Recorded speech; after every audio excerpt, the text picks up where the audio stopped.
Здравствуйте! Вы смотрите новости Татарстана. В студии Султан Нугайбеков. Мы расскажем о важных событиях к этому часу. И вот главные темы. От минус 30 до минус 40. У нас есть валенки, варежки, шапка. Как Татарстан переживает сильные морозы, расскажет Рамиль Шайдуллин. Рост тарифов и жесткий контроль. 9% у нас идет плюс. Значит, потребление тепла значительно выросло. За все это надо платить. Почему выросла плата за ЖКХ, расскажет Дмитрий Аренин. 4 случая отравления угарным газом за выходные. Люди пытаются как-то согреться. В причинах разбиралась Лина Зинатуллина. Опасные дороги на въезде в Казань. Аварии встречаются, да, особенно когда снегопад выпадет, и ее не видно, этой колеи, машина попадает, заносит. Почему на Горьковском шоссе постоянные пробки и аварии, расскажет Иван Сарафанов. От минус 30 до минус 35, местами ниже 40. Четвертые сутки Татарстан находится во власти практически аномальных холодов. Среднесуточная температура на 20 градусов ниже климатической нормы. В последний раз в республике такая аномалия наблюдалась в 1950 году. Тогда дневные температуры в Казани опускались до 35. И в 1987 году холодало до минус 32. Этот январь уже бьет климатические рекорды. В ряде районов Казани из-за морозов произошли аварии на теплопроводах. В школах отменили республики занятия. Причины и последствия мороза оценил Рамиль Шайдуллин.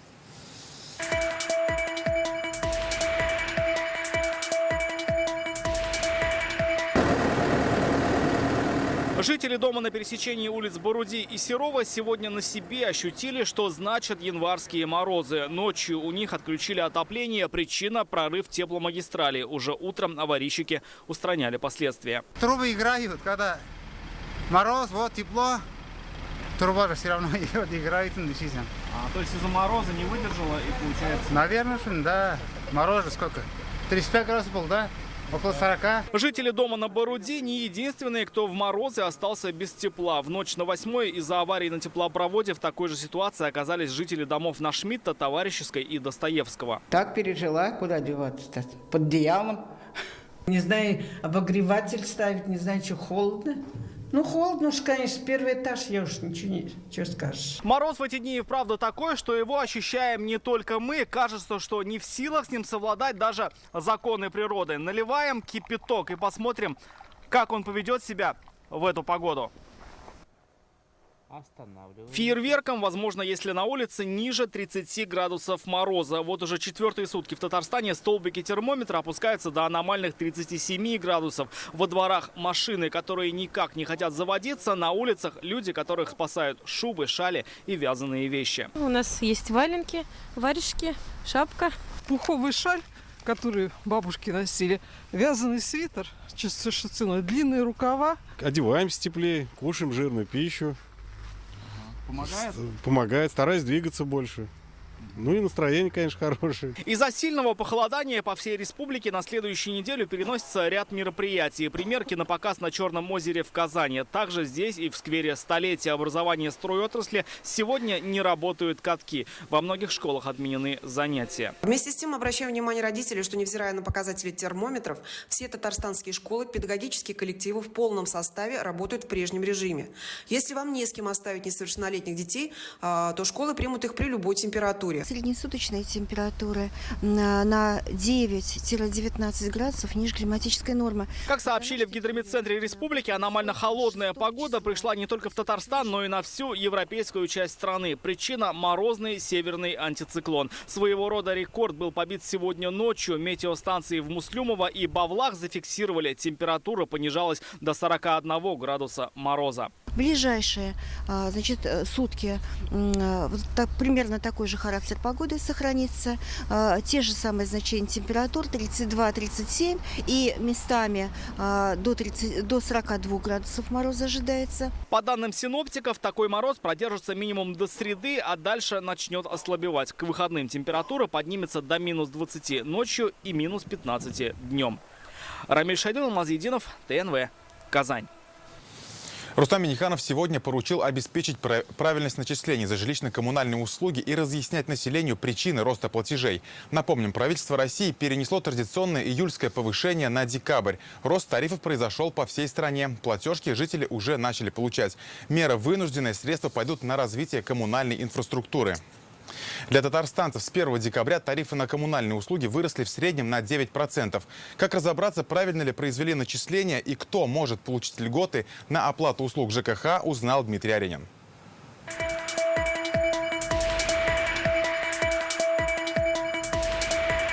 Период отопительного сезона особо внимательно требует вопросы учета потребленных ресурсов теплоснабжения особенно.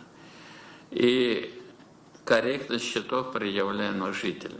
Коммунальная тема сегодня стала главной на республиканском заседании правительства. С 1 декабря прошлого года по всей стране в среднем на 9% были повышены тарифы на жилищно-коммунальные услуги. В зимних счет-фактурах, которые уже пришли татарстанцам, изменились сумма за воду, газ, свет, тепло и вывоз мусора. Жители республики уже стали получать квитанции за декабрь по новым тарифам.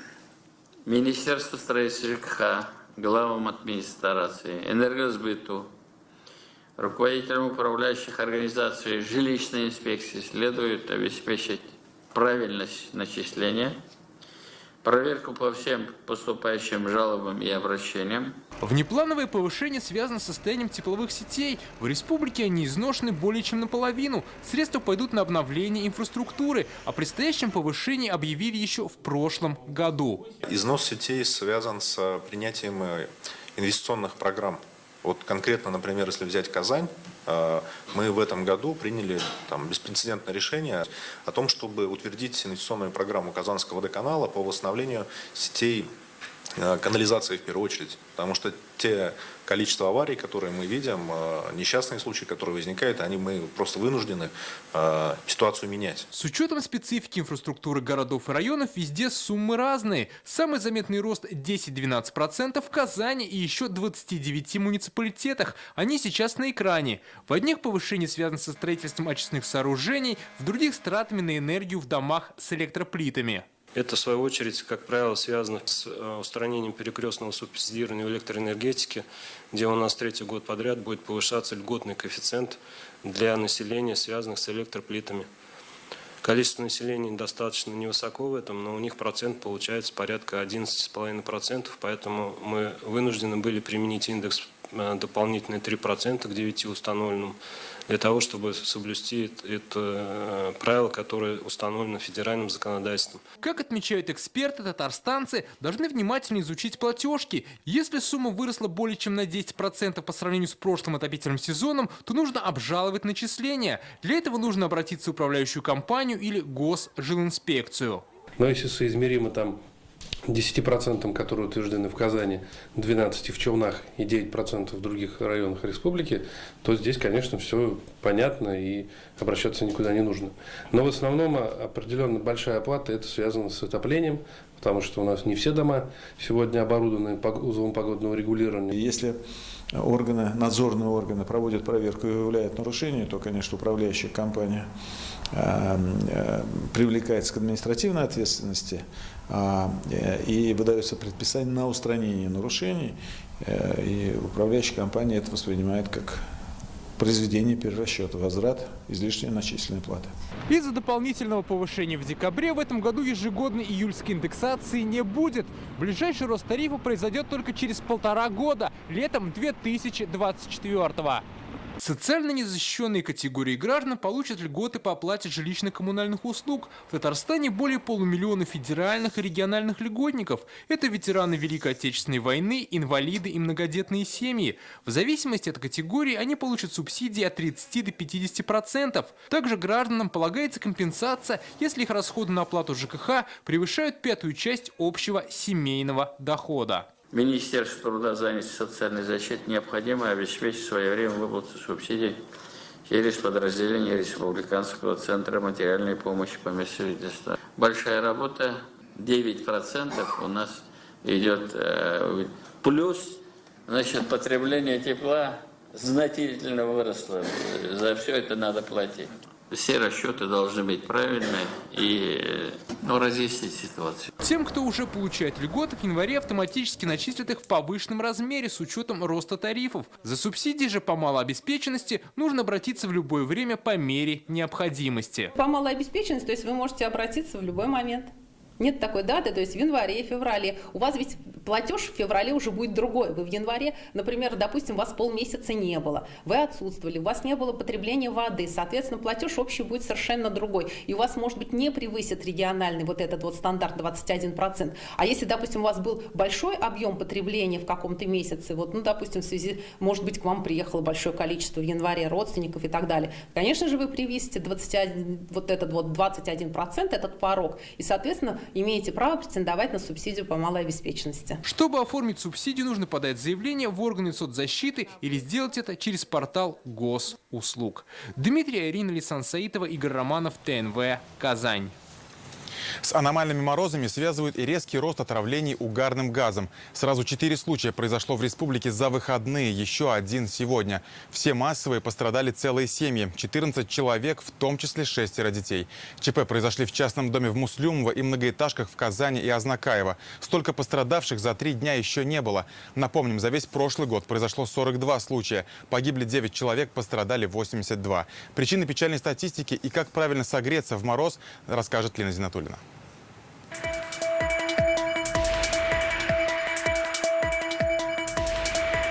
Один из случаев произошел в этом доме на Повстанческой 5 в ночь с субботы на воскресенье. В квартире на первом этаже угарным газом отравились 81-летняя женщина. Она от госпитализации отказалась. И 3 детей. Мальчики 8 и 11 лет и 5-летняя девочка. Их отправили в ДРКБ. Сейчас с ними все хорошо. Предварительная причина произошедшего — неисправность системы вентиляции. В доме установлены газовые колонки. Сегодня оборудование проверяют специалисты. Проверили дымоходы, все проверили. Сегодня? Но они еще работают, потому что еще газ не подключили. Газ отключен сейчас? Да. Впрочем, многие соседи не в курсе произошедшего, и с газом у них проблем нет. Как видим, доступ действительно перекрыт, но это лишь один стояк на 5 квартир. Как рассказали в ЖСК, сегодня все их обследовала печная служба. Обнаружили, что вот на первом этаже есть в туалете принудительная вентиляция. Может быть, из-за этого произошла как бы обратка пошла к ним. И на 5 этаже, но там никто не живет, там, то есть, как бы проблемы нет. Других нарушений не обнаружено. То есть сегодня, после того, как печная служба подготовит акт, мы газ подключим, плиты подключим, а колонки, пока вот все это не устранят, подключать не будут. Второй случай накануне произошел в многоэтажке на Батырше на Казани. 40-летнюю женщину и 19-летнего парня увезли в 7-ю больницу, 9-летнего мальчика в ДРКБ. Причина, по мнению газовщиков, слабая тяга в дымоходе. Тем же вечером в Азнакаево пострадали 19-летняя девушка и 22-летний молодой человек. С отравлением легкой степени их госпитализировали в ЦРБ. Беспокоила головная боль, тошнота, слабость. Они проходят лечение в отделении терапии в настоящее время. Состояние больных удовлетворительное. Молодые люди почувствовали себя плохо вечером после ванны. По предварительной версии, причина в неправильной эксплуатации газовой колонки. А субботним утром в Муслюмово угарным газом надышалась 54-летняя жительница частного дома. Она также в больнице. Предварительная причина – обледенение, оголовка дымохода. И уже сегодня днем на Коломенской в Казани снова отравилась семья с детьми. Это 45-летний мужчина и 40-летняя женщина, 5-летняя девочка и грудная малышка. С отравлением средней степени маму с детьми увезли в ДРКБ, отца семейства в 7-ю больницу. Их состояние стабильное. Если первые дни января обошлись без происшествий, то с наступлением настоящих морозов статистика резко пошла вверх. Всего за 3 дня 14 пострадавших. Сейчас аномальная идет погодная обстановка. Люди мерзнут, закрывают окна. То есть, опять же, препятствует притоку воздуха. Возникает обратная тяга, неполное сгорание газа. Газовое оборудование, вот по тем случаям, оно было в исправном состоянии. Техническое обслуживание произведено вовремя, согласно план-графикам. Но, тем не менее, именно несоблюдение абонентами правил ключевых повлекло возникновение таких ситуаций. Одно из правил – категорически запрещено использовать для обогрева газовую плиту или духовку. А лучший способ себя обезопасить – проверять стягу в вентиляции или дымоходе, прежде чем зажечь газ. В частных домах в сильные морозы это особенно важно. Лина Зинатуллина, Данил Филатов, Алла Фахразиева, Алмаз Иксанов, ТНВ, Татарстан. Из-за аномально холодной погоды в новогодние каникулы 126 татарстанцев пострадали от обморожения и переохлаждения. 95 из них госпитализированы. Только в Казани за 3 самых морозных дня с 6 по 8 января за помощью обратились 39 человек, 11 отправили в больницы. Основные причины – поверхностное обморожение запястья, кисти и пальцев рук. В морозы страдают открытые участки тела – нос, щеки, уши, кисти. Первые признаки обморожения – изменение цвета кожи, боль и жжение. Врачи советуют одеваться теплее, одежда должна быть многослойной. Это не позволит замерзнуть и предотвратит развитие переохлаждения и обморожения. Из-за сильных холодов все больницы набережных Челнов взяты под особый контроль. Чтобы не допустить коммунальных аварий, все городские службы переведены в круглосуточный режим работы. Такое поручение сегодня на рабочем совещании в мэрии озвучил Наиль Магдеев. В социальных учреждениях системы тепловодоснабжения проверяют каждые 6 часов. Объектов достаточно много.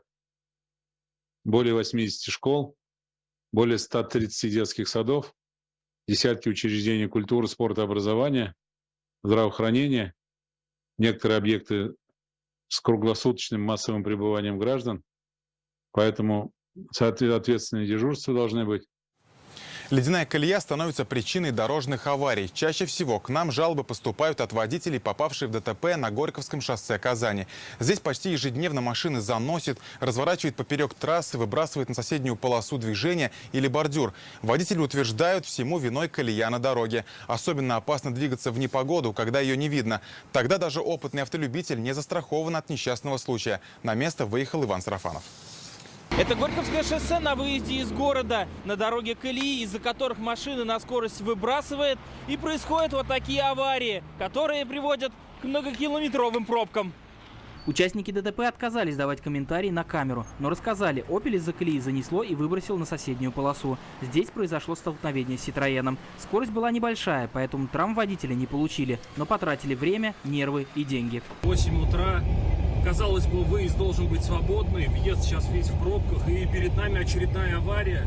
И такое здесь по несколько раз в день повторяется. Водители говорят, такие ситуации на Горьковском шоссе происходят постоянно. Утром на выезде, вечером на въезде в город. Аварии встречаются, да, особенно когда снегопад выпадет, и ее не видно, этой колеи, машина попадает, заносит. Повседневные аварии, да. Что в эту сторону, что в обратную сторону. Дорога ужасная, она по причине того, что сейчас зимний период.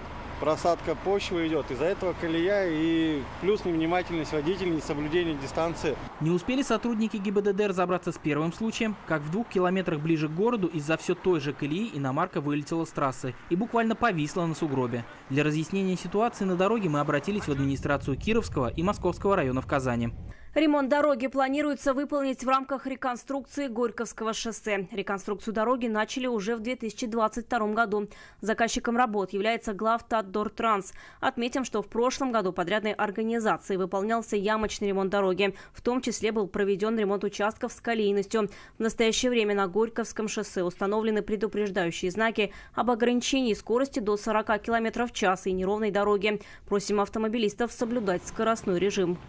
По словам юристов, водители, которые попали в ДТП из-за неровного покрытия дороги, неубранного снега или наледи, могут возместить материальный ущерб. Для этого обязательно на место аварии необходимо вызвать ГИБДД и составить акт осмотра дорожного покрытия. В случае, если автомобиль застрахован по полису КАСКО, то выплату, получается, потерпевшему производит страховая компания. Если автомобиль застрахован только, получается, ответственность водителя по полису ОСАГО, тогда уже непосредственно приходится обращаться к лицу, ответственному за содержание указанного участка автодороги. В Казани это исполком города. Водитель подает претензию, прилагая справку от ГИБДД, акт осмотра дорожного покрытия и оценки ущерба. Затем в судебном порядке получает компенсацию от подрядчика, ответственного за участок дороги, где произошло ДТП.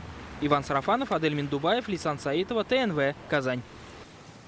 6 миллиардов рублей за перевозку мусора. ПЖКХ ищет подрядчика на вывоз ТБО. Кто в Татарстане больше всех мусорит, посчитали в интернет-газете «Реальное время».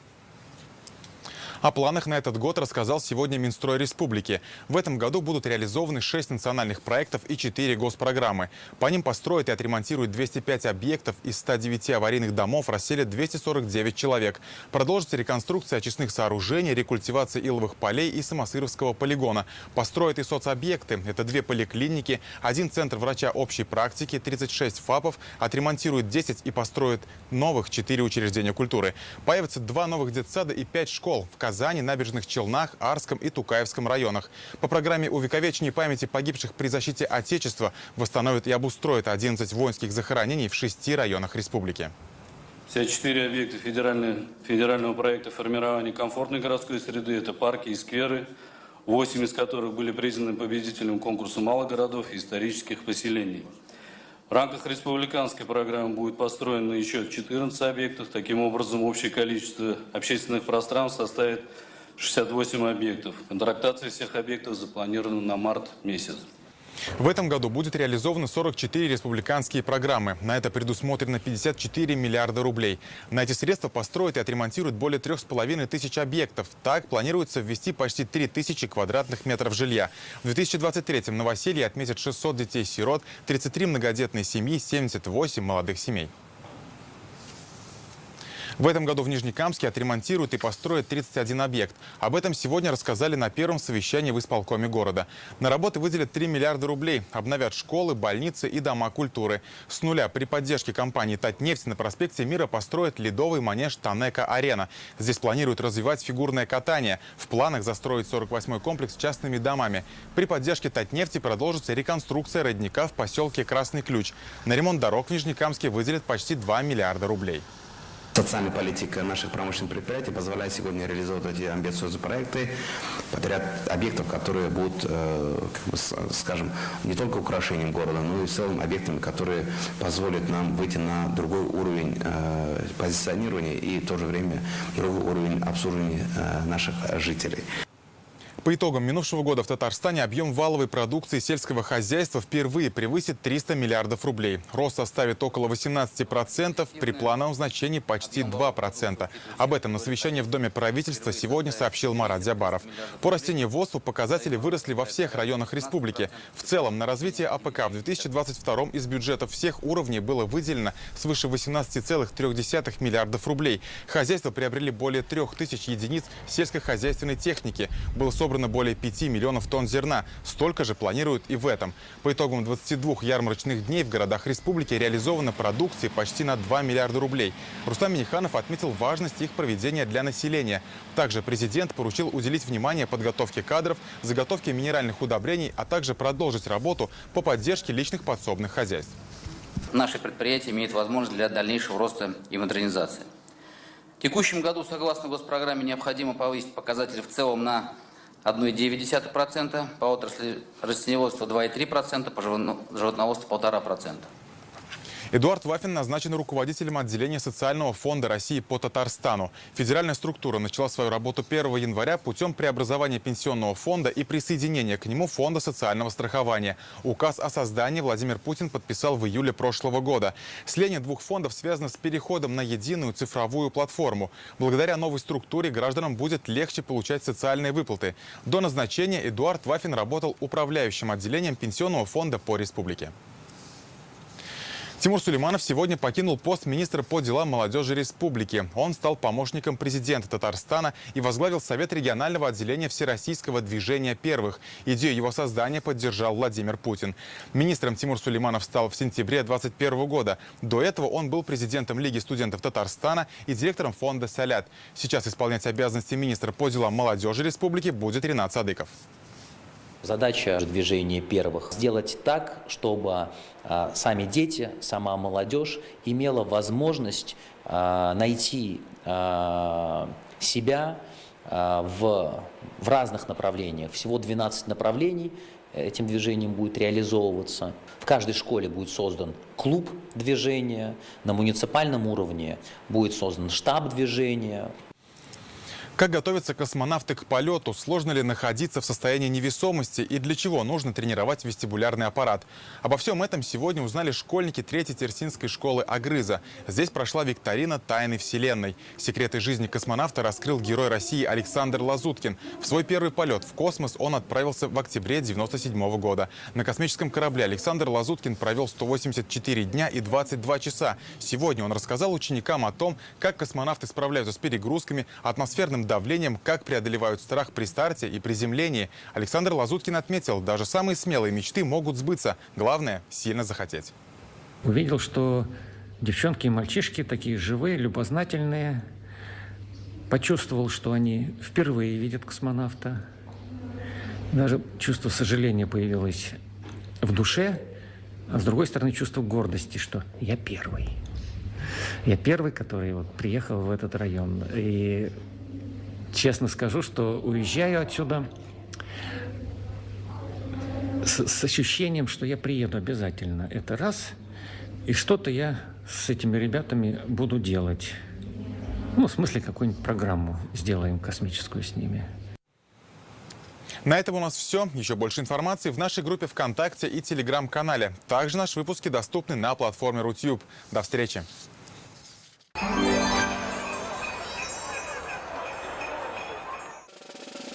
Оформите кредит в Акбарсбанке по ставке от 4,5% и получайте кэшбэк за ежемесячное погашение. Оставьте заявку на akbars.ru. Центр интегративной психотерапии «Эра». Профессиональная наркология. Анонимно. Круглосуточно. Улица Закиева, 4. Телефон 265 99 11. Купил кэшбэк. Купил кэшбэк.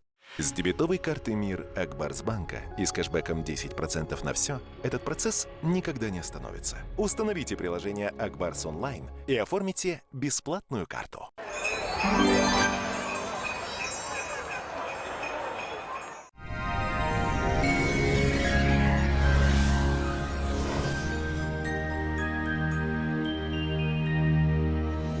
Здравствуйте! Время новостей о погоде. В студии Диана Асгар. В Татарстане установилась аномально холодная погода. В ближайшие сутки потепления не ожидается. Подробный прогноз погоды после небольшой информации. Даниил Мастер поздравляет всех жителей республики с наступившим Новым годом и дарит скидку 20% на заказ любой корпусной мебели. Акция действительно до конца января. Подробности по телефону 2 167 166. По данным сервиса Яндекс.Погода, во вторник в Бугульме, Бавлах, Азнакаево ясная сухая погода сохранится. Очень холодно. Ночью 35 мороза, местами до 38, днем около 30 мороза. В набережных Челнах, Нижнекамске, Елабуге аналогичная картина. Осадки не наблюдаются. Ночью до 34 градусов мороза. При прояснениях до 36, а днем около 29 градусов ниже нуля. К вечеру до 32. В Агрызе, Менделеевске, Актаныше ожидается ясная погода. Вероятность осадков минимальная. Ночью очень холодно, минус 35, местами до 38 мороза. Да и днем мороз до 31 градуса ниже нуля. В Арске, Кукмаре, Балтаси ясно и без осадков, очень холодно. Ночью 34 мороза, при прояснениях до 37. Днем 29 градусов ниже нуля. К вечеру минус 32. В Болгаре, Дрожжаном, Буинске безоблачная холодная погода, без осадков. Ночью похолодает до 35 мороза, а днем около 29 градусов ниже нуля. К вечеру до минус 32. В Альметьевске, Чистополе, Мамадыше безоблачно и сухо. Ночью 36 мороза. Температура воздуха днем опустится до 30 градусов со знаком минус. В среду морозы наконец-то пойдут на убыль. К вечеру местами ожидаются осадки. И еще полезная информация. Квартиры в жилом комплексе «Город-парк» Новые Горки, в сданных и строящихся кирпичных домах с чистовой дизайнерской отделкой, рядом с Горкинско-Аметьевским парком и метро Горки. Подробности по телефону 2 677 677. Строительная компания «Грань». Квартиры с чистовой отделкой для тех, кто выбирает жизнь в новом формате. Жилой комплекс «Город-парк» Новые Горки. 2 677 677. В Казани ясная погода сохранится. Без осадков. В ночное время очень холодно. Около 34 мороза. При прояснениях до минус 38. Днем минус 27. К вечеру температура понизится. До 32 градусов мороза. Ветер северо-западный, слабый, атмосферное давление повышенное. Влажность воздуха 76%. Магнитное поле Земли спокойное.